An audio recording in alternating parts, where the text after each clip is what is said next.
کھانے کے آداب و سنن بیان کریں گے. اب یہ سنت کے مطابق کھانا کھانا، تو اس سے کیا ہوتا؟ کھانا کھانے پر بھی ثواب ملتا. حالانکہ کھانا اپنی جان کو کھا رہے ہیں، اپنا پیٹ بھر رہے ہیں. سنت کے مطابق نہیں بھی کھائے تو جا رہا اندر، زندہ رہ رہے ہیں اس سے. لیکن سنت کے مطابق کھا لیے تو جا رہا ہی، ثواب بھی لے جا رہا، ثواب بھی آ رہا. یہ سمجھنے کی ضرورت ہے. تو اس واسطے یہ سنت ہر مسلمان کو معلوم رہنا. اور ایک وقت سننے سے ضروری نہیں ہے کہ ساری ذہن نشین ہو جائے، لیکن اس کو ذہن نشین کرنا، خود بھی ذہن نشین کرنا، اپنے گھر والیوں کو بھی ذہن نشین کرانا، اپنے بچوں کو بھی ذہن نشین کرانا. تو بھائی پہلی سنت کیا ہے؟ کھانے سے پہلے. اور دوسری سنت کھانے کے بعد ہاتھ دھونا. کھانے سے پہلے بھی ہاتھ دھونا، کھانے کے بعد بھی ہاتھ دھونا. تو 2 سنتیں ہو گئی. تیسری سنت ہے کھانے سے پہلے ہاتھ دھو کر پوچھے نہ جائیں. کھانے سے پہلے جب ہاتھ دھوتے اس کو کپڑے سے نہیں پوچھنا. کیوں؟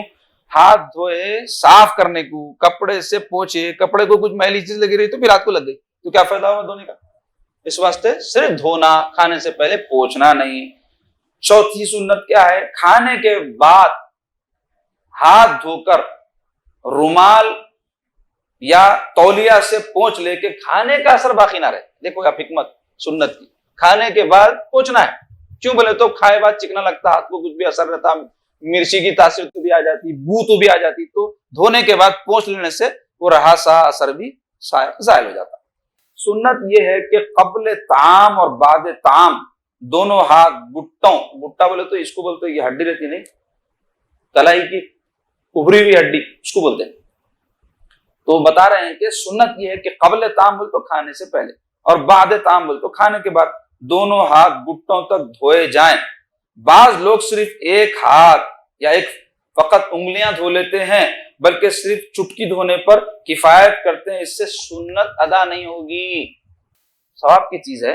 مستحب یہ ہے کہ ہاتھ دھوتے وقت خود اپنے ہاتھ سے پانی ڈالے، دوسرے سے اس میں مدد نہ لے. یعنی اس کا وہی حکم ہے جو وضو کا ہے، کیونکہ وضو جو ہے کیا ہے؟ شرط ہے نا عبادت کے لیے. تو اس میں کسی سے مدد نہیں لینا، خود ہی وضو کرنا چاہیے. کوئی عذر ہوتا الگ بات. تو ایسے ہی ہاتھ دھونے میں بھی بتا رہے ہیں کہ خود اپنے طور پہ دھونے کی کوشش کرے، کسی سے مدد نہ لے. اب بعض جگہ رواج رہتا لا کے ہاتھ دھلاتے کرتے، خاص طور پہ داماد تو وہ دھیج لے آتے لوگوں، تو یہ سب کرتے. تو کبھی کبھار ایسا کر لے تو کوئی منع نہیں ہے، لیکن عادتاً نہیں کرنا چاہیے. 5واں مسئلہ 16ویں مسئلے کے تحت بیان ہو رہا. سنت ہے یہ کھانے کے بعد اچھی طرح ہاتھ دھوئیں کہ کھانے کا اثر باقی نہ رہے. مقصود یہ ہے بھوسی یا آٹے یا بیسن سے ہاتھ دھونے میں حرج نہیں. اس زمانے میں یہی چیزیں تھیں، اس واسطے اس کا ذکر ہو رہا. اس زمانے میں صابن سے ہاتھ دھونے کا رواج ہے، اس میں بھی حرج نہیں. کھانے کے لیے منہ دھونا سنت نہیں. یعنی کئی لوگ ہاتھ دھوئے وقت کلی بھی کرتے، منہ پہ پانی بھی ڈال لیتے. تو یہ سنت نہیں ہے. صرف کھانا کھاتے تو ہاتھ دھونا ہے. جو چیز استعمال میں آ رہی اسی کو جو ہے آپ دھو. کیا پانی نہا کے کھانا کھاتے؟ کیا ہاتھ دھو کے کھانا کھاؤ بول میں؟ یعنی اگر کسی نے نہ دھویا تو یہ نہیں کہا جائے گا کہ اس نے سنت ترک کر دی. ہاں جنوب بولے تو بیوی سے تعلق قائم کیا ہوا آدمی یا پھر ایسی عورت جو شوہر سے تعلق قائم کی ہو، تو اگر منہ نہ دھویا تو مکروہ ہے. اور حیض والی کا بغیر دھوئے کھانا مکروہ نہیں، کیونکہ اس کے لیے عذر ہے کہ وہ دن ہے اس کے، وہ پاک ہو ہی نہیں سکتی. لیکن اگر کوئی شخص جنوب یعنی جنبی حالت میں ہے اور اس کو غسل کی جو ہے ضرورت ہے، واجب تھا غسل اس پہ، تو ویسا شخص منہ دھو لے تو اچھا ہے بول رہے ہیں. 6واں مسئلہ ہے کھانے سے قبل جوانوں کے ہاتھ پہلے دھلائے جائیں اور کھانے کے بعد پہلے بوڑھوں کے ہاتھ دھلائے جائیں، اس کے بعد نوجوانوں کے. الٹا اس کا یہ آداب ہے. یہ کئی کو بولے تو اس میں غور کرو، کھانے سے قبل جوانوں کے ہاتھ کئی کو دھلانا پہلے، تاکہ بوڑھوں کے بعد میں دھلائے. تو بوڑھے پہلے کھانا شروع کرنا، آخر میں دھلائے نا ان کے، تو انہوں پہلے کھانا. اور اس کا کھانے کے بعد کیا بتا رہے ہیں کہ بوڑھوں کے ہاتھ دھلائے جائیں تاکہ انہوں بڑے ہیں پہلے ہاتھ دھلے کے فارغ ہو کے کاموں کو نکل جانا ہو، اور بعد میں جوانوں کے دھلانا بول رہے ہیں. اس میں بھی آداب کا لحاظ رکھا گیا. دیکھو اب آئیے 7واں مسئلہ. یہی حکم علماء و مشائخ کا ہے کہ کھانے سے قبل ان کے ہاتھ آخر میں دھلائے جائیں اور کھانے کے بعد ان کے ہاتھ پہلے دھلائے جائیں. 8واں مسئلہ ہے کھانا بسم اللہ پڑھ کر شروع کیا جائے، اور بڑی تاکید ہے اس کی اور بڑی فضیلتیں ہر حدیث کی کتاب میں آئی ہیں.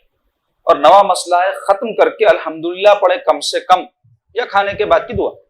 اگر بسم اللہ کہنا بھول گیا ہے تو جب یاد آ جائے یہ کہے، یعنی دوران طعام اگر یاد آیا ارے بسم اللہ نے پڑھا، بسم اللہ فی اولہ و آخرہ، اس کے شروع میں بھی اس کے آخر میں بھی بسم اللہ۔ 10واں اور آخری مسئلہ ہے بسم اللہ بلند آواز سے کہے کہ ساتھ والوں کو اگر یاد نہ ہو تو اس سے سن کر انہیں یاد آ جائے۔ اس واسطے شروع کرے خود بولتے ہیں بسم اللہ بسم اللہ، یعنی بسم اللہ پڑھ کے شروع کرو بلکہ بولتے، تو کئی لوگ سن تو لیتے ہیں مگر بسم اللہ نہیں پڑھتے۔ تو چاہیے کہ جیسے ہی بسم اللہ کی یاد دلائی جائے بسم اللہ پڑھے، اور ویسے ہر اچھا کام بسم اللہ کہہ کر ہی مسلمان کو شروع کرنا چاہیے۔ اٹھتے وقت بسم اللہ، بیٹھتے وقت بسم اللہ، چلتے وقت بسم اللہ، آتے وقت بسم اللہ، جب چاہے بولو بسم اللہ، اس سے ذکر ہے یہ بھی۔ تو بسم اللہ بلند آواز سے کہے کہ ساتھ والوں کو اگر یاد نہ ہو تو اس سے سن کر انہیں یاد آ جائے، اور الحمدللہ آہستہ کہے مگر جب سب لوگ فارغ ہو چکے۔ کیوں؟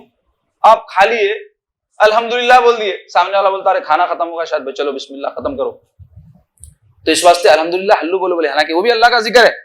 آپ کھا لیے ہوں گے، آپ کو الحمدللہ بولے تو مطلب کھانا ختم ہوگا، وہ بیچارہ بھی کھا رہا، آپ الحمدللہ بولے تو تکلف میں آ جاتا انہیں، اس واسطے بول رہے آہستہ بولو۔ دیکھو اب اتنی چھوٹی چھوٹی باتوں کا لحاظ رکھنے کا ہمارے دین میں حکم ہے، اور آج زندگیاں ہماری ایسی ہے بڑی بڑی باتوں کا بھی لحاظ نہیں ہے لوگوں کو زندگی میں۔ تو اور مسئلہ کیا بتا رہے ہیں، جب سب لوگ فارغ ہو چکے تو الحمدللہ بھی زور سے کہہ سکتے ہیں، سب مل کے الحمدللہ بول کے دعا کر سکتے ہیں، دوسرے لوگ سن کر شکر خدا بجا لائیں، یہ مقصود ہے بآواز بلند الحمدللہ سب کھانے کے بعد کہنے میں۔ تو یہ 10 مسائل تھے جو کھانے کی سنتوں سے متعلق آپ کے سامنے بیان ہوئے۔